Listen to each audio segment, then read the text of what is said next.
გაეროს უშიშროების საბჭომ დახურულ სხდომაზე რუსეთის მიერ ოკუპირებულ საქართველოს ტერიტორიაზე არსებული ვითარება და რუსეთ-საქართველოს კონფლიქტის საკითხი განიხილა. უშიშროების საბჭომ კიდევ ერთხელ მოუწოდა რუსეთს სრულად შეასრულოს ევროკავშირის შუამავლობით ხელმოწერილი 2008 წლის 12 აგვისტოს ცეცხლის შეწყვეტის შეთანხმებით ნაკისრი ვალდებულებები და დაუყოვნებლივ გაიყვანოს სამხედრო ძალები საქართველოს ტერიტორიიდან. როგორც საქართველოს საგარეო საქმეთა სამინისტროს მიერ გავრცელებულ განცხადებაშია ნათქვამი, უშიშროების საბჭოს წინაშე მოხსენებით გაეროსთან მალტის მუდმივი წარმომადგენლის მოვალეობის შემსრულებელი წარსდგა. მედიასთან ერთობლივი განცხადება გააკეთეს უშიშროების საბჭოს წევრი ქვეყნების, ამერიკის შეერთებული შტატების, გაერთიანებული სამეფოს, საფრანგეთის, იაპონიის, მალტასა და სლოვენიის, ასევე საბჭოს მომავალი წევრი ქვეყნების, დანიისა და საბერძნეთის წარმომადგენლებმა.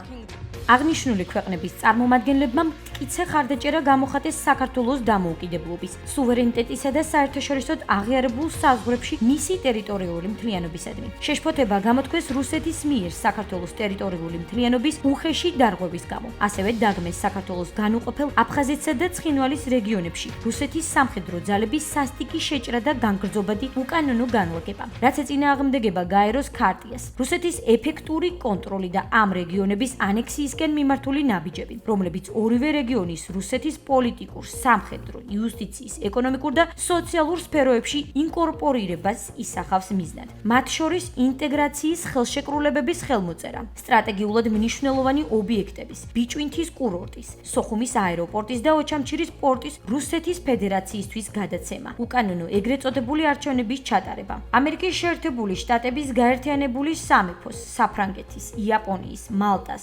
სლოვენიის, დანიისა და საბერძნეთის წარმომადგენლებმა კიდევ ერთხელ მოუწოდეს რუსეთს სრულად შეასრულოს ევროკავშირის შუამავლობით ხელმოწერილი 2008 წლის 12 აგვისტოს ცეცხლის შეწყვეტის შეთანხმებით ნაკისრი ვალდებულებები და დაუყოვნებლივ გაიყვანოს სამხედრო და უსაფრთხოების ძალები საქართველოს ტერიტორიიდან.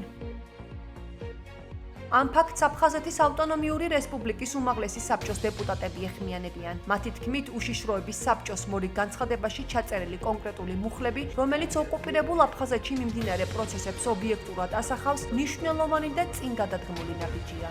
სპეციალურად გაეროს უშიშროების საბჭოს სხდომის ჩატარება თანაც მითითებულია დახურული სხდომა ჩატარდა ამ საკითხთან მიმართებაში, ვისაც აინტერესებდა და ვინც მოწადინებულია, რომ საქართველოს ამ შემთხვევაში მხარი დაუჭიროს რუსეთთან დაპირისპირების და ოკუპაციის პირობებში, ის იმ სახელმწიფოებმა აშკარად გამოხატეს თავიანთი დამოკიდებულება ამ საკითხებისადმი, დამეთანხმებით, რომ ეხლა მაშინ, როდესაც გეოპოლიტიკური და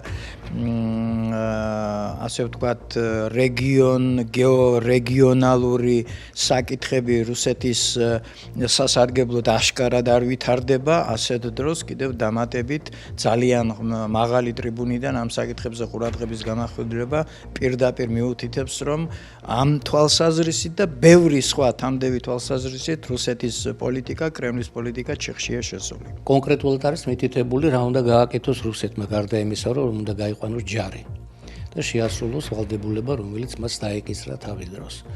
ეს მშვენიერი ესე იგი რეზოლუციაა ჩემის აზრით. რატომ ახლა შეიძლება ასეთი კითხვა დაისვას? ალბათ იმიტომ, რომ სიტუაცია საქართველოში ცოტა იძაბება, არჩევნები მოდის და გაერომ კიდევ ერთხელ აჩვენა მისი განწყობა ჩვენი ერის მიმართ, ჩვენი ქვეყნის მიმართ, რომ ისინი არიან მზად დაგვიჭირო მხარი. მე ესე ვხედავ ამ რეზოლუციას. შესრულდება თუ არა, ეს უკვე სხვა ამბავია და რა თქმა უნდა, უკრაინაში მიმდინარე პროცესები ალბათ ესეც გარკვეულწილად იძლევა სტიმულს იმისთვის, რომ ვილაპარაკონ უფრო ღიად და მოთხოვონ რუსეთს, რომ მან შეაჩეროს თავისი აგრესიული პოლიტიკა თავის მეზობლების მიმართ.